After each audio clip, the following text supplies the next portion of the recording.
진짜 괜찮아요. 용서.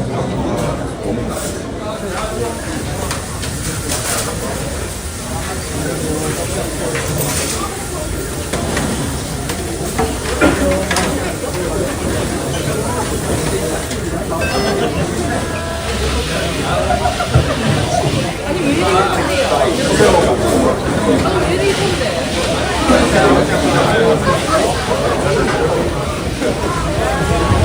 식사하실 분들은 가시면 됩니다. 네. 식사하실 분들은 가시면 됩니다.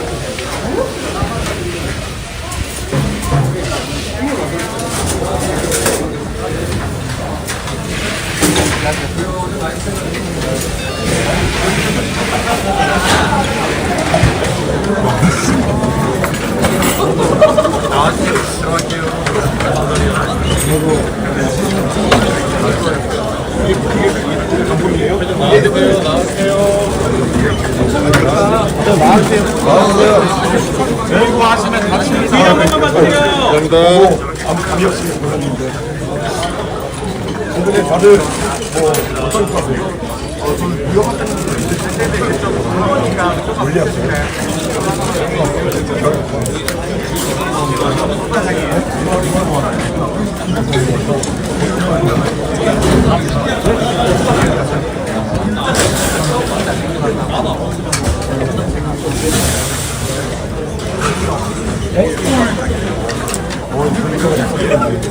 뒤에서 밀지 마세요. 워낙 시스템에서 거의 못 드시는 거의 학교 있는 데서 밖에 나갔습니다. 확실히 좀 많이 지금 이게 학교 앞에 그런 대학원 자격증도 있잖아요. 점심 먹어도 안 되는 거고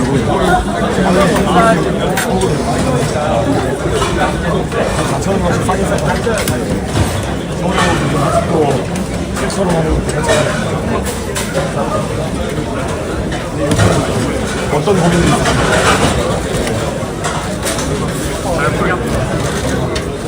어떤 데 혹시 고민이 나오고 있어요? 그럼 부산에나 공기업이나 공기업 내려오는 걸 많이 기대하고 있어요. 산업은행은 한번 끼고요. 부산대학교 출신들이 요즘 거래소나 취업하면은 강세라고 그러는데 실제로 그런 거에 대한 기대가 부산에는 부산대학교 약간 수정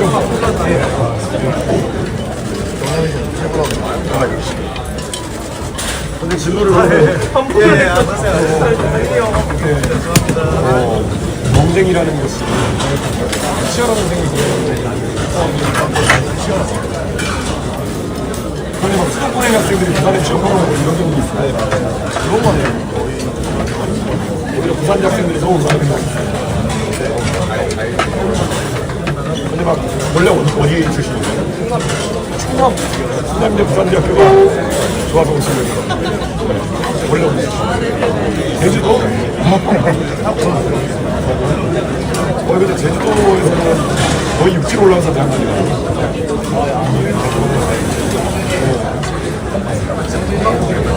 어디 출신이세요?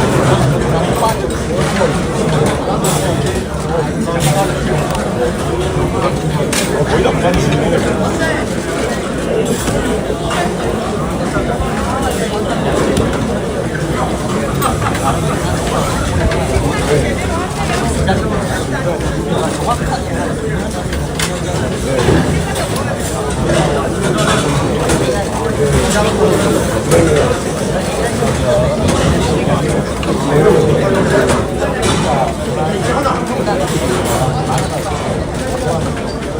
제가 그때 기사의 데이터센터 작업했던 게 데이터센터가 에너지 어떻게 쓰냐가 되게 중요한데 발전소로 와가지고 약간 정관까지 있는데 열을 되게 많이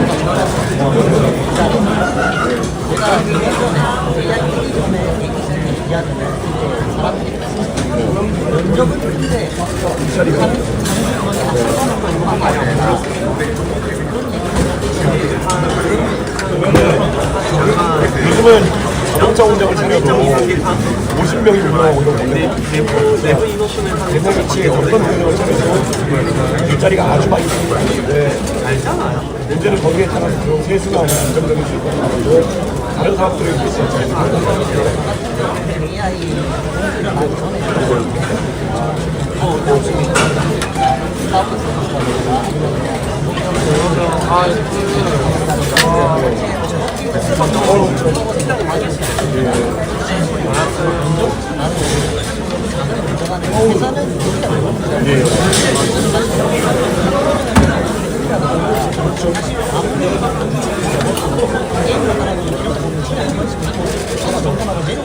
그렇죠. 그리고 부가세 같은 것도 그거 장난식으로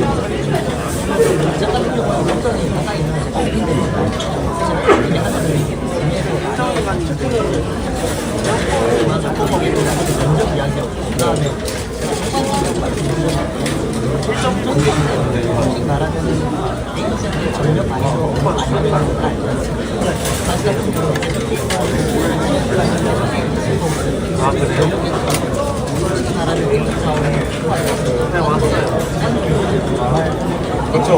오늘 최고 좋으시죠.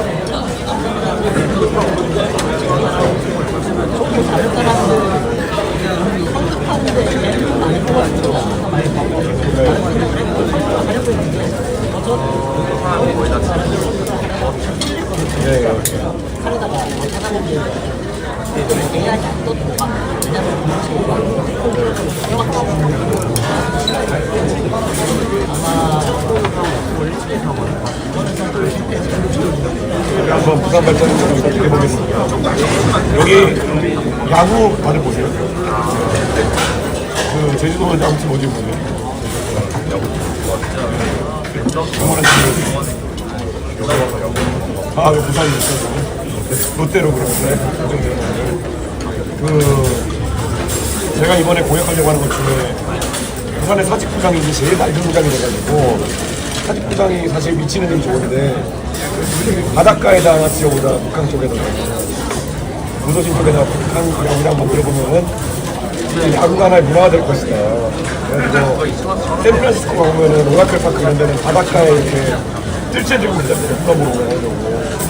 부산에도 그렇게 몇 개월 놓고 뜰채자면 전 생기지 않을까 그런 생각이 하는데 야구장 야구 1년에 몇 번 보러 갔어요? 야구가 뭐야? 야구 3번 정도 가죠. 야구 보러 가죠. 근데 이게 사실 샌프란시스코 야구장 같은 경우에는 샌프란시스코 사람뿐만 아니라 전 세계에서 샌프란시스코 들어온 사람들이 보고 싶어하고 이렇게 하는 게 있거든요.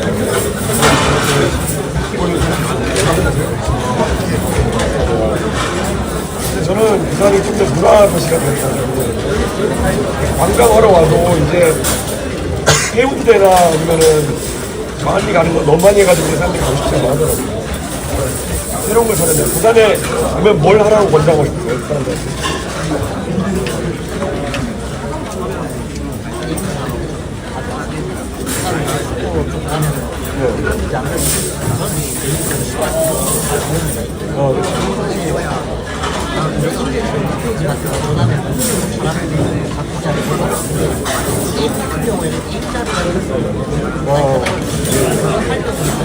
가장 많은 경우는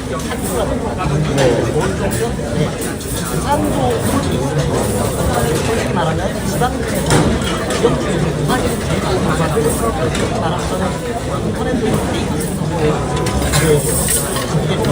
부산으로 말하면 다른 지역에 비해서 얘는 그러니까 있을 거니까 찾아보고 있을 거니까 공부자든가 경기라든가 이런 것들만 약간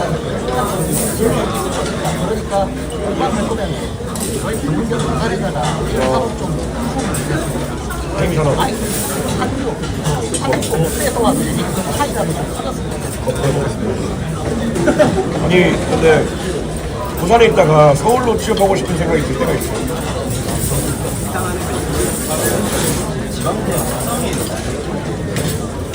지금 사실 직업국이 한창 기고 왔다가 요즘 약간 좀 떨어지는 상황인데 저는 서울과 수도권인 대학 정원이 줄지 않고는 직업국이 클 수 있는 방법이 없다 이렇게 생각해요. 그러니까 예전에 학령 인구가 많았을 때 정원이 정해지고 수도권 지역은 대학 정원이 20%도 안 줄었거든요.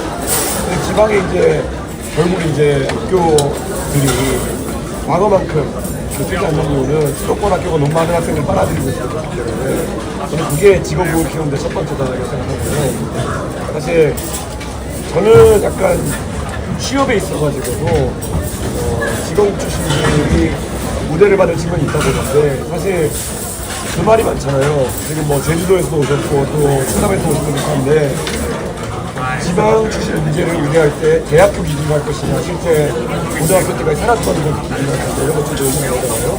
이건 좀 의견을 들어보고 싶어요. 부산에 취업할 때 부산 대학교 출신들이 우대받는 것이 맞나요? 아니면은 부산에서 부산의 고향으로 생각하는 사람들이 우대받는 것이 맞나요? 어떻게 보세요? 대학교 출신으로? 대학교 출신으로. 잘 정했고. 제주도에 가도 취업할 생각 있어요? 근데 이게 갈수록 이게 할당제에 해당하는 거기 때문에 굉장히 기준에 따라서 어떤 분은 이득을 보고 어떤 분은 손해를 보기 때문에 요즘 들어 저한테 되게 말이 많이 들어오더라고요.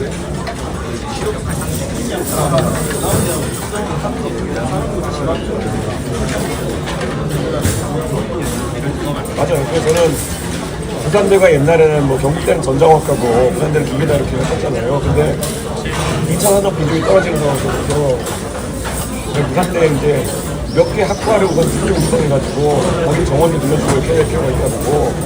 사실 부산이 금융도시 하겠다고 그러는데 그런 부산대가 거기에 인재를 많이 양성해야 되는데 지금은 좀 끝도 없어요. 제가 봤을 때는. 그래가지고 거기에 적극적으로 지역별 거점을 지금 경북대는 전자공학과, 부산은 기계공학과, 전남대는 화공 이런 걸 지금 가고 있는데 좀 바뀌어야 돼요. 전라도도 AI 육성을 있다 그러면서 전남대의 핵심은 화학이고 그걸 왜냐면 과거에 여수나 이런 데 석유화학단 지키기 위해서 했던 건데 이게 산업 종류가 바뀌면 그것도 바뀌어야 된다는 거죠.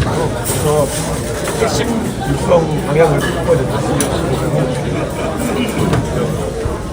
근데 요즘 그것도 궁금했는데 공무원 취업에 대한 생각을 사람들이 어떻게 하거든요? 공무원 하고 싶어하는 게 많은 것 같아요? 아니면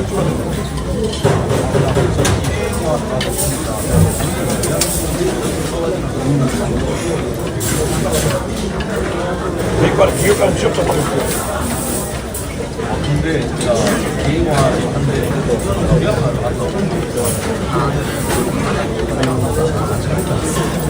주변에 어떻게 왜냐면 부산대가 기계과가 워낙 좋다는 거고요. 근데 또 요즘 2차 산업이 현재하니까 일자리 자체가 많지 않을 수 있어요. 어떻게 생각해요? 주변에 있는 친구들 비교할까요? 취업 전망이 돼요.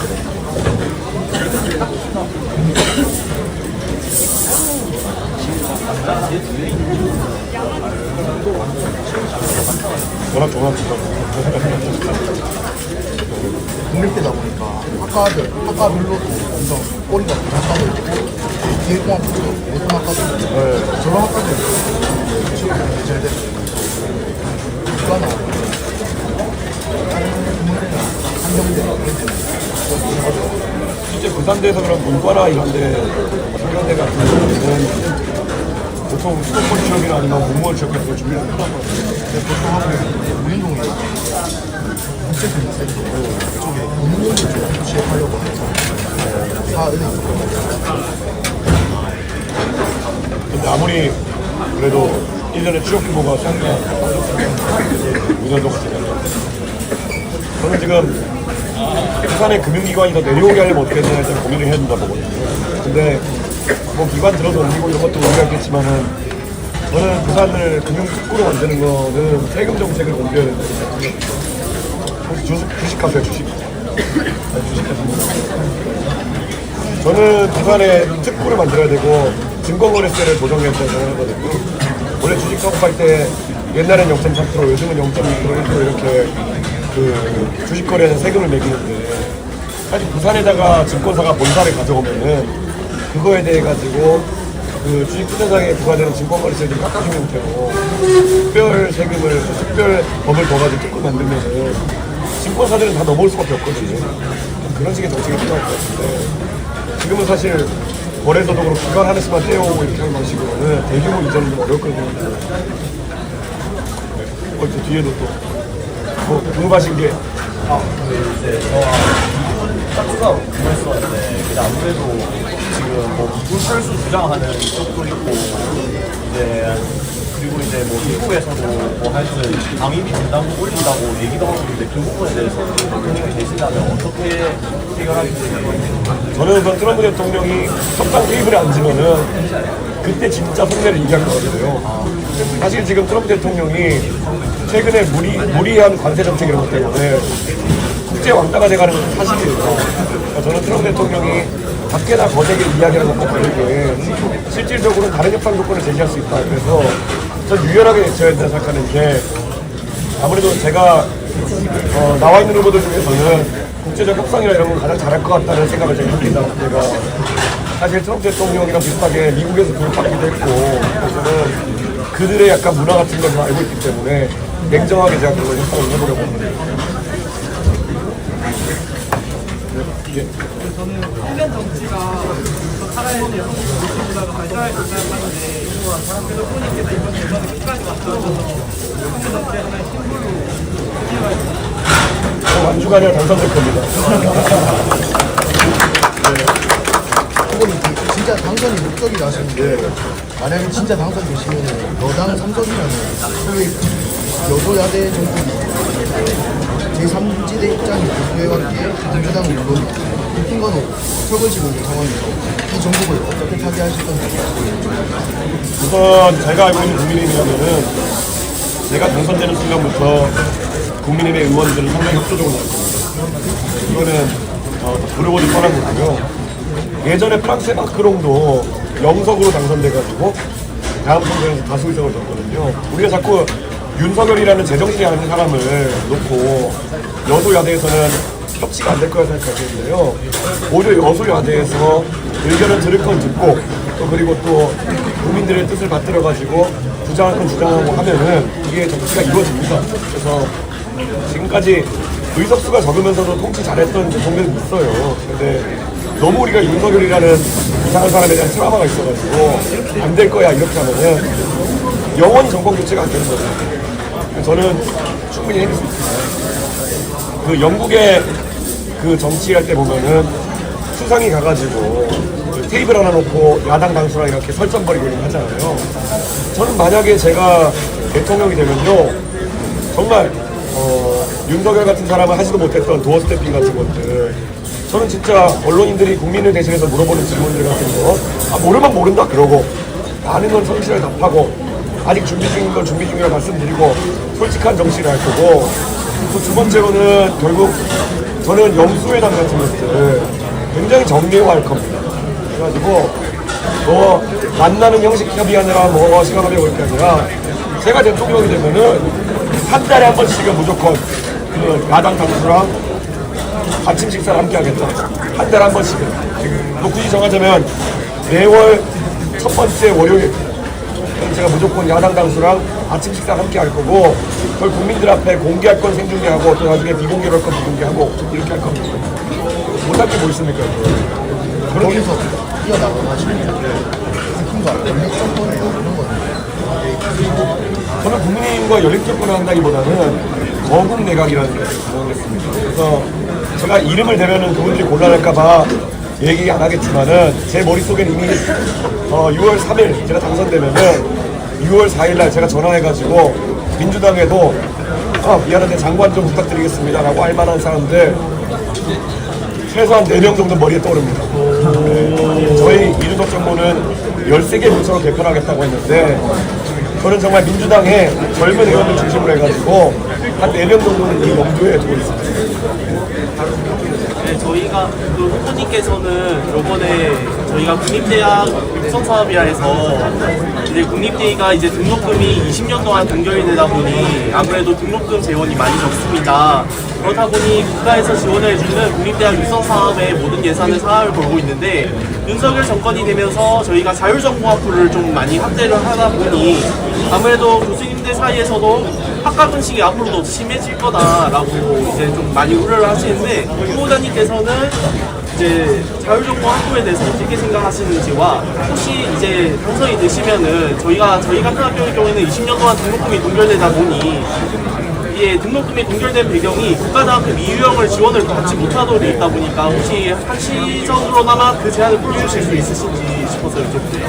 저는 우선 지금 부산대도 마찬가지로 전국에서 학교 통폐합에 대해 가지고 얘기 많이 나오고 부산이랑 부산교대 얘기도 그래서 나왔던 것이고 글로컬 프로젝트라든지 이런 것들 때문에 그런 구조조정이 우선 첫 번째로 되어지고 있는 상황인데 저는 대학교별 학생 1인당 교육비가 너무 많이 차지하는 상황이 굉장히 걱정이 돼요.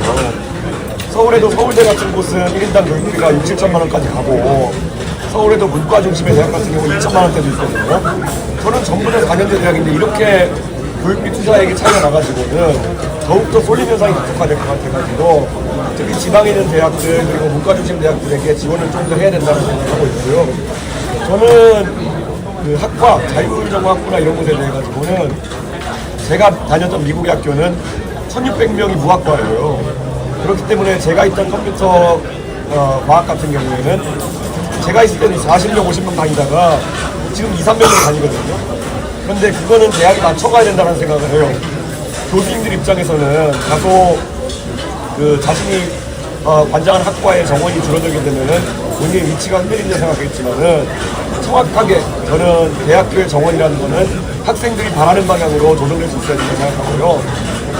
만약 교수님들 일부의 그런 일자리라든지 불안정이 있다 그러면은 그분들한테 더 많은 연구 안심을 주라든지 해서 다 조정할 수 있어야 된다고 생각하고 저는 예를 들어서 아까 부산대 기계공학과가 과거에 우리나라의 조선업이나 아니면은 창원의 기계산업이나 이런 것들의 영광을 이끌었다 그러면은 아까 말씀 주신 것처럼 게임 산업이라든지 AI나 이런 쪽의 산업을 이끌려고 그러면은 부산 지역의 대표 교육기관인 부산대학교의 그런 학과별 정원 같은 게 좀 더 유동적이었다고 저는 생각하고 있습니다. 저는 대학교에서는 최대한 학생들 수요에 맞춰가지고 움직여야 됩니다.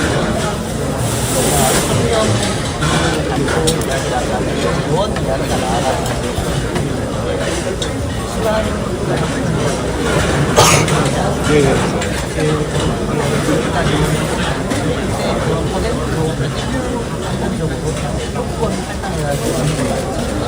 이게 오다 보면 저희들이 그때는 이제 초중등 그러니까 대학은 고등교육이지 않습니까? 솔직히 말하면 아마 지금 우리가 초등학생, 중학생, 고등학생 이게 초중교육을 많이 나갔잖아요. 속도가 빨라가지고 그러면 우리가 우리나라 지방 교육 자체가 좀 많이 나쁜 상황입니다. 그렇게 말하면 이거를 저희가 전 동의하고요. 지금 그 초중등 교육 예산이 남다 보니까 자꾸 이 교육에다가 남들에다가 보육기능 같은 걸 넣으려고 그래가지고 뭐 돌봄이라는 것도 확대하는 것도 있고 초등학교 수업 시간 연장해야 된다는 얘기를 하는 거고 근데 이런 것들이 사실 초등학교 선생님들이나 초중등 교육의 교사분들은 교육을 위해서 전문성을 가지고 이렇게 지금까지 살아오신 분들이 교육 쪽으로 틀면 안 돼요. 저는 아이들에게 정말 높은 수준의 교육을 제공하는 것이 교육이 없어야 되는데 아까 말한 것처럼 지방교육 정보금이라는 것이 굉장히 이제 한명 인구가 줄어들면서 남게 되다 보니까 자꾸 보육을 끌어들이면서 교육이 망가지고 있습니다. 저는 이거를 고등교육 제적으로 올리는 위해서 상당히 공감하고요. 저는 고등교육 같은 경우에도 지금 저희가 그래서 공약화하는 게 40대 이상에게 지금 국가장학금이 결국에는 한 번 받고 나면은 나중에 본인이 나이가 들어가지고 재교육을 받으려고 할 때 그런 것들이 기회가 잘 주어지지 않거든요. 그래서 저는 국가장학금 같은 경우에도 40대를 넘어가지고 본인이 재교육을 받겠다, 학사 공부를 다시 하겠다 그런 생각이 있으면은 그때도 지원이 한 번 더 돼야 된다고 그러거든요. 그런 것들이 초중등 교육에 있는 재원들이 고등교육으로 옮아가야지 할 수 있는 것이고 저는 그렇게 동의하고 예를 들어 여러분이 지금 20대 때 배우는 걸 가지고 한 20년 동안 생활하고 나면은 40대가 되면은 다시 한번 대학에 가서 공부할 수 있는 그런 기회가 주어져야 된다. 거기에 대해서 국가장학금 수립을 하겠다라는 것이 저희 생각이고요. 그때 가서는 학사를 외우다 하더라도 뭐 4년을 같이 공부하지 않겠죠. 여러분 20대 때 교양을 배우고 했던 것이 있기 때문에 조금 더 줄여진 연한으로 해서 다른 학사 공부를 할 수 있게 한다. 그런 생각을 지금 하고 있습니다. 그래서 교육제도 완전히 바뀌어야 됩니다.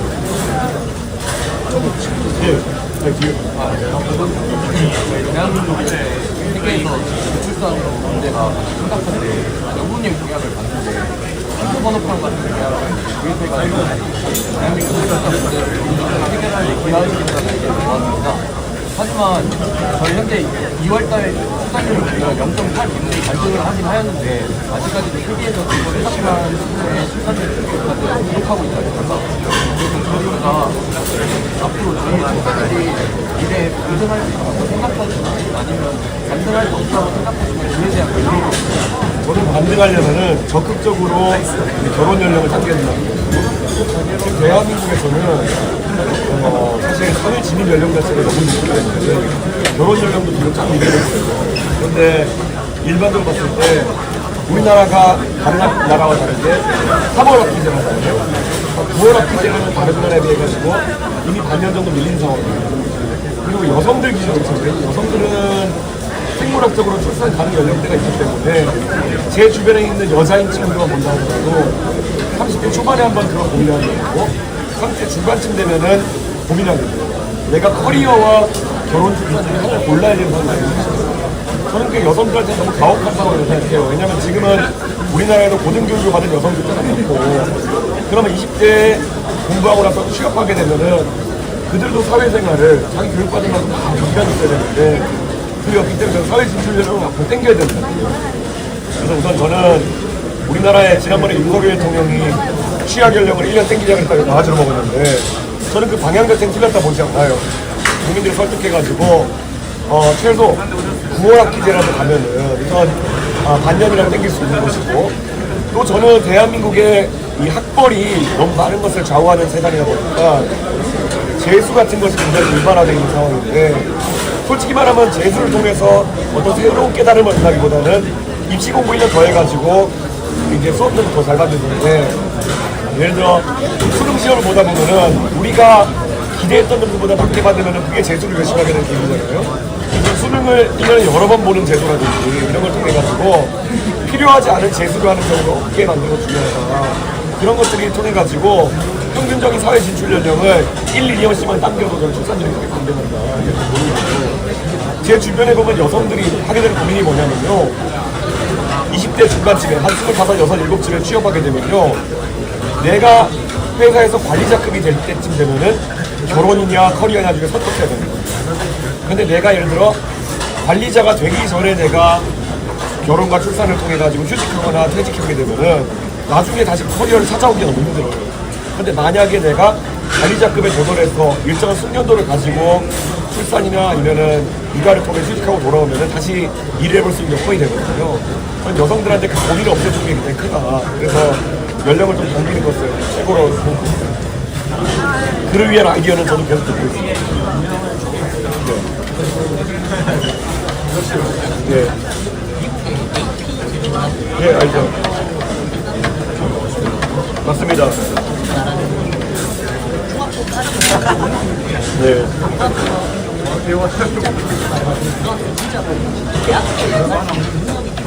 예, 예. 그렇죠. 아까 말하자면 대학교를 하지 않는 학생들이 받지 않거나 하지 않는 실업보다 미리 접종을 찾아가지고 나아가면서 까지 아니면 많은 중학교에다가 확인을 해야 되는 이유가 있으니까 그러니까 정말로 대학교를 다시 가는 걸 고등학교 3학년을 기념으로 하시니까 거기서 이미지를 먹어가지고 대학교 1학년 때 김방과 이런 거 하는 건 그냥 그냥 제가 과학고등학교로 고등학교 동의대로 반장을 했기 때문에 2년 단위로 졸업했기 때문에 이 제도를 잘 알고 있고 미국에는 이제 사실 그런 대학교 과목 선이수제가 활성화되어 있어요. AP라는 게. 그래서 충분히 검토해 볼 수 있다는 생각을 하고요. 저는 결국에는 우리나라에서 촉진과 올반에 대한 그런 거부감이 있었던 시절이 있는 것도 맞거든요. 그런데 이제는 우리가 저출산 문제를 지고 있기 때문에 촉진이나 올반에 대한 고민을 해야 되는 거고요. 아까 우리가 12년 교육을 캐나다의 퀘벡이나 이런 데 가보면은 11+1로 운영하는 것들이 있어요, 실제로. 그래서 대학 교육을 받아야 되는 분들은 12를 채우고 아니면 11에서 마칠 수 있는 것도 있거든요. 충분히 검토해봐야 된다고 이렇게 생각하고요. 요즘 고등학생이 옛날 고등학생이랑 뭐 기술에 대한 이해도라든지 어학능력이라든지 이런 게 월등히 차이가 납니다. 그래서 저는 이틀을 과감하게 바꾸는 개혁이 필요하다 그런 생각해가지고 굉장히 좋은 제안이고 저희도 검토를 하고 있습니다. 지명 선수가 서울대 10개 만들었어요. 후보님 직업이 이재명 후보가 자꾸 국민들에게 내표하는 방식은 뭔가 그냥 너도 서울대 같은 거 갈 수 있어 이런 식으로 양적으로 뭔가 팽창해가지고 되게 가능할 것처럼 하는 그런 방식인데 결국 거짓말로 귀결될 가능성이 있다는 거거든요. 저는 지방거점 국립대 같은 경우에는 저희가 아직까지 최종 공약하지 않았는데 그런 생각도 했어요. 저는 예를 들어 직업국에 다니시는 분들은 4년 대학 교육 중에 한 1년 정도는 다른 그 직업국에 가서 의무적으로 학점 교환을 해야 된다라는 것도 한번 생각해 봤었어요. 왜냐면은 이 학교 간에 학장점들이 여기 있거든요. 그런데 어차피 직업국기는 약속도 비슷하고 이렇게 하기 때문에 충분히 우리나라에서 그런 교류를 활성화시킬 수 있죠. 그러면 그게 직업국이 하나의 장점이 될 것이라고 생각하고요. 예를 들어 부산대학교에 온 인재들이 뭐 하나 1년 정도는 뭐 서울에 있는 서울대학교라든지 아니면 다른 좋은 국립대학교에 가가지고 들을 수 있게 하는 것도 하나의 방법이다 그런 생각을 하고 있거든요. 근데 이재명 후보처럼 뭐 이렇게 공통화 규제라든지 아니면은 뭐 그런 걸 염두에 두고 하는 말씀이라면 이재명 후보가 그런 점은 좀 약간 오히려 혼란에 빠뜨릴 가능성이 있다. 저는 그렇게 생각합니다. 했습니다. 약간 이제 그걸 의무화하는 거죠.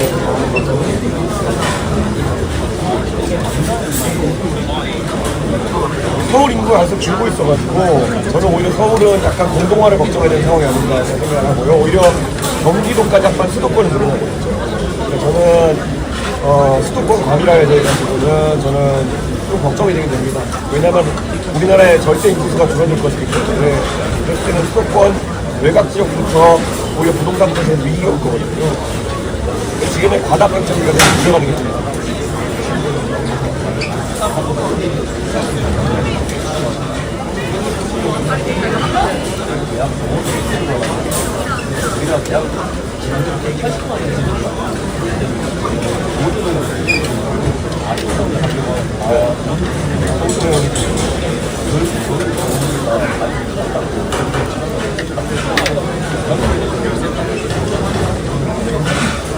저는 그래서 아까 말했던 것처럼 수도권 대학의 정원이 다 조정돼야 된다고 생각하고 있고요. 1인당 교육비가 너무 떨어지고 있어요. 왜냐하면 등록금 인상률을 없애놨기 때문에 계속 1인당 교육비가 다른 나라에 비해 가지고 너무 낮게 책정되고 있거든요. 그럼 우리나라 인재들의 교육비 떨어진다는 얘기인데 저는 이거는 되게 피해가야 될 상황이다. 그래서 저는 학생 1인당 교육비를 늘리기 위해서는 과감한 대학 정원수 조정이 있겠습니다.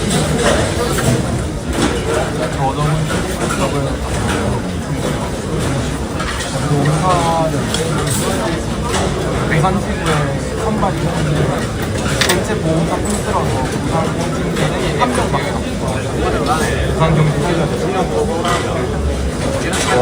진짜 취업이 우리가 모든 영역에서 젊은 세대 취업이 줄어드는 이유는 은퇴 연령이 이제 낮아졌음에도 불구하고 임금 피크제나 정년 연장 등이 돼가지고 아래쪽에 실업을 시킬 수 있지만 여력이 줄어들었기 때문이거든요.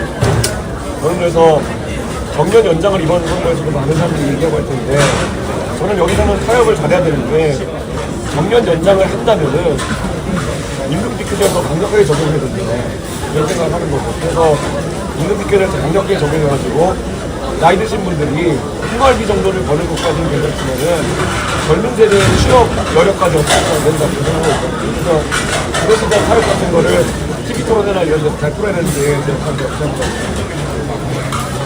그분은 아까 말씀 나누신 건 거의 다를 수 있는데 저는 이제 대학원에 이제 연구를 하고 있어요.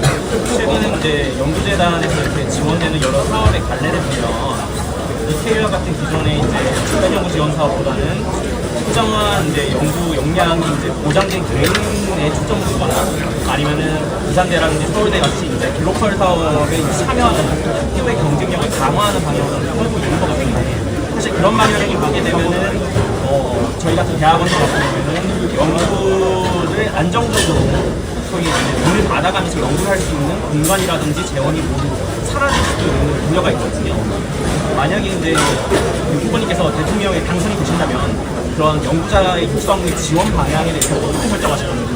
저는 대학별로 지금 우리나라는 소위 말하는 그 미국에 있는 그런 리버럴 스컬리지라고 하는 정말 교양 학부를 중심에 이런 대학이나 이런 것도 있었고 종합대학이 이제 많아요. 그리고 대학원까지 이제 빠방에 갖추고 있는 그래서 지원 사업을 할 때 어느 정도 너무 흩뿌려서 지원해야 되는 측면이 있어요. 근데 저는 대학교로 특파는 해야 된다고 생각했고요.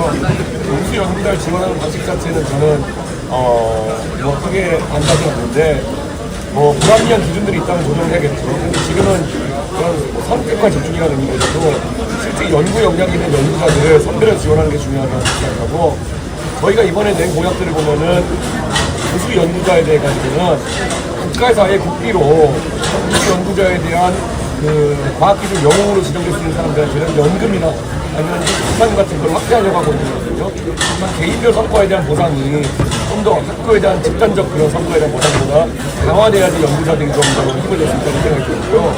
그렇게 되면 우수한 연구자들이 또 대학별로 유치하기 위한 경쟁이 일어날 것이다. 그런 생각을 하고 있습니다. 그래서 국비가 직접적으로 연구자의 혜택에 돌아갈 수 있는 부분을 늘리겠다. 과학기술자 이제 연금 공약은 저도 이제 충분히 찾아가서 충분히 공감을 하는데 취지했어요.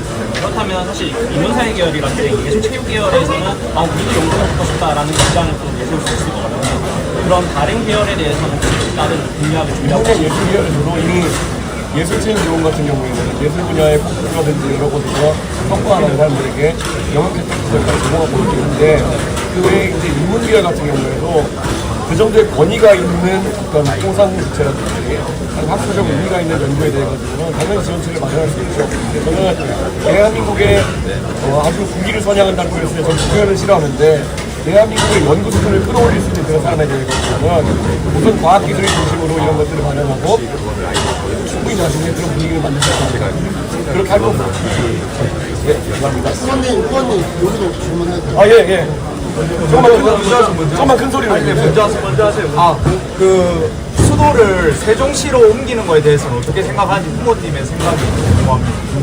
저는 세종시 같은 경우에는 그게 뭐 노무현 대통령의 꿈이었고 박근혜 대통령의 소신이었기 때문에 두 정치 지도자가 그걸 걸고 두 번 당선됐기 때문에 어느 정도 국민적인 합의는 이루어진 사안이다 저는 이렇게 보고 있습니다.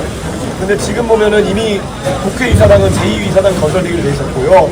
이제 대통령 집무실로 옮기느냐의 문제가 남아있는 건데 저는 제가 브라질리아에 가가지고 우원식 의장님 모시고 가서 봤더니만은 브라질리아에는 3권 광장이라는 곳이 있어요. 그래가지고 대통령 집무실과 의회와 법원이 같이 한 광장을 공유하면서 이런 중심부에 형성되어 있는데 저는 그게 협치의 상징이 될 수 있다 이렇게 봅니다. 서로 같은 공간을 공유하면서 서로 같은 식당에서 밥도 먹고 하면서 이렇게 문화가 형성되다 보기 때문에 세종시 이전이라고 하는 것은 저는 결국 대한민국 정치 문화가 확 바뀌는 계기가 될 것이다 이런 기대를 하고 있고요. 저는 지금 세종시에 정치 관련 시설이 다 들어가게 되면은 세종시와 연계교통이라는 것을 정비해야 될 필요성이 있다라는 생각을 하고요.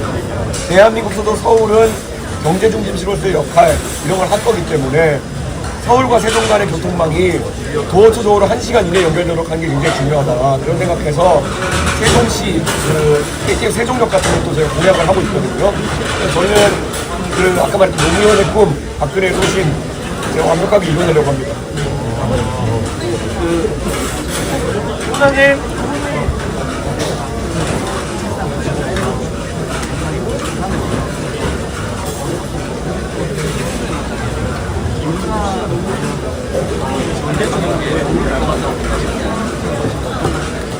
육아 인프라를 누리는 건 당연히 그래야 됩니다. 그리고 저희가 제가 동탄지도시에 유명했는데 동탄신자시가 많이 키우고 정말 좋은 곳으로 유명했거든요.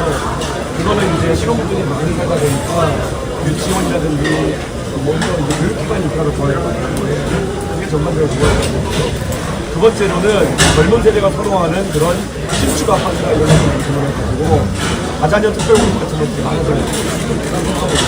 그런 정책들이 그 같은 경우는 동탄시장에서 제일 좋은 부분이라서 그런 부담도 당연히 영지나 아니면 정말같이 신동주로 있으면 좋은 문화가 있는데 그럼 그들이 왜 그곳에서는 정말 어려워할까 해가지고 연구를 해야 된다고 생각이 들고요. 아마 그것이 연구에 대한 부분인데 구도심에서는 예를 들어 아이들이 밖에 나갔을 때 안전하지 않다는 인식이 있습니다. 그런 것들 개선하는 게 되게 중요해요.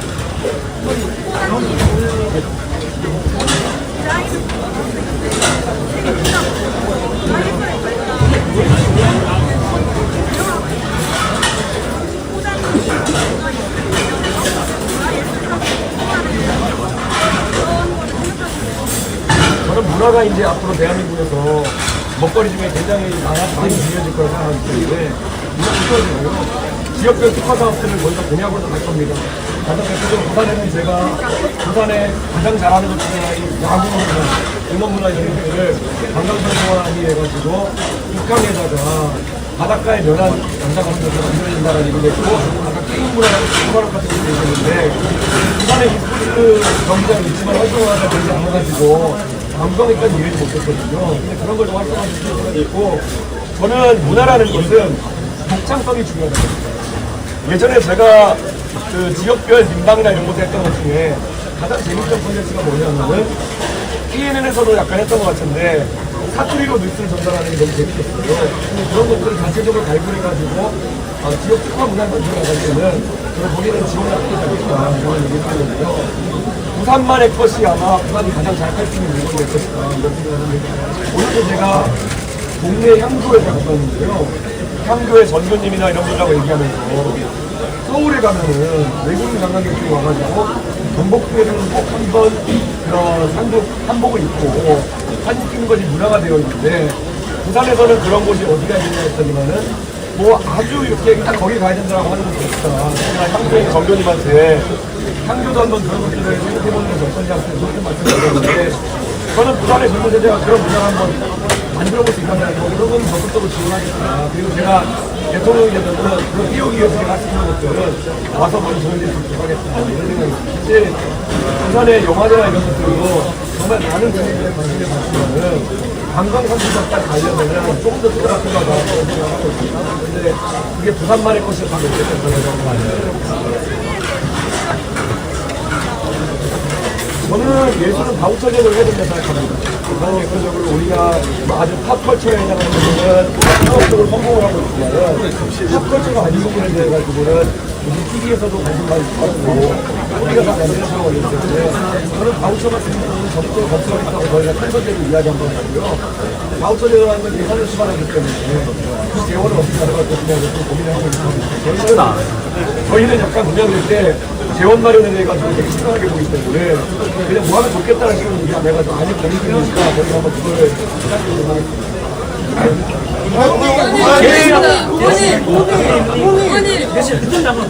우선 우선 기회를 주셔서 감사합니다.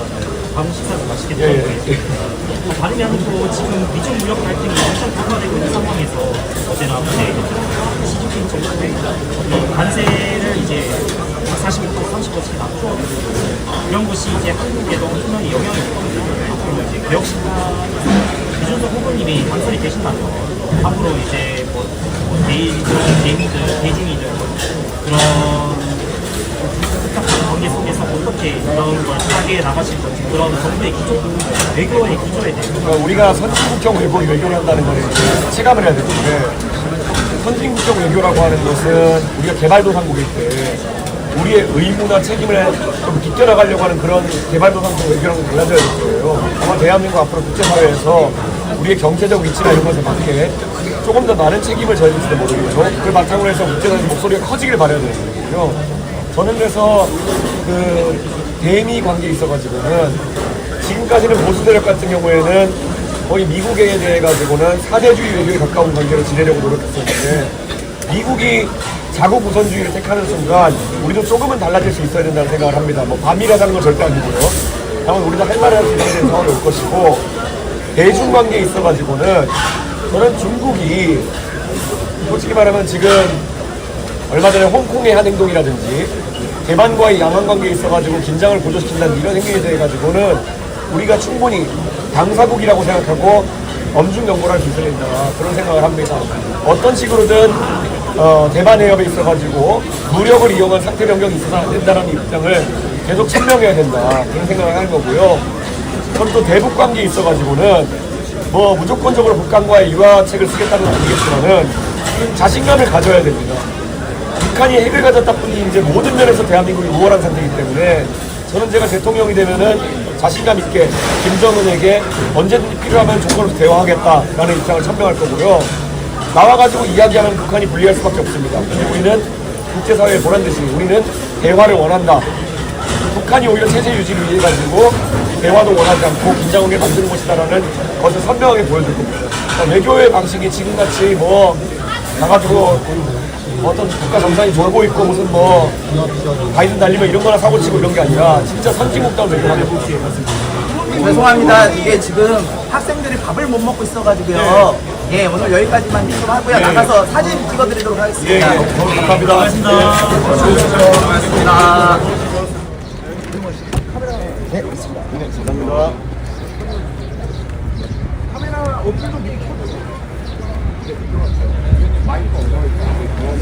같이 찍으시면 돼요. 같이 찍으세요. 들어가세요.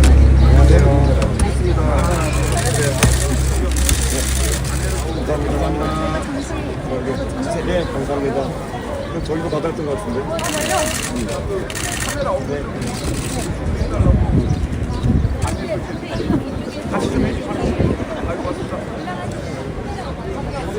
네, 알겠습니다. 감사합니다.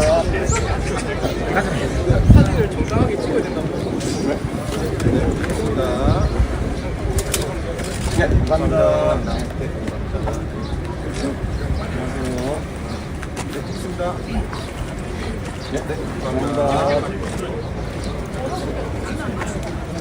여기 좀 봐요. 아, 예, 감사합니다. 여기요. 대표님 여기요. 네, 감사합니다. 대표님 여기요. 네. 가운데로. 톡이랑 유튜브로 구독하고 있습니다. 감사합니다. 네. 파이팅. 네, 수고하셨습니다.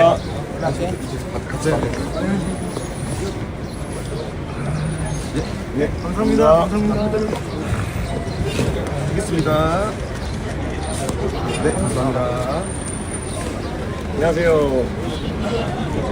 네, 안녕하세요.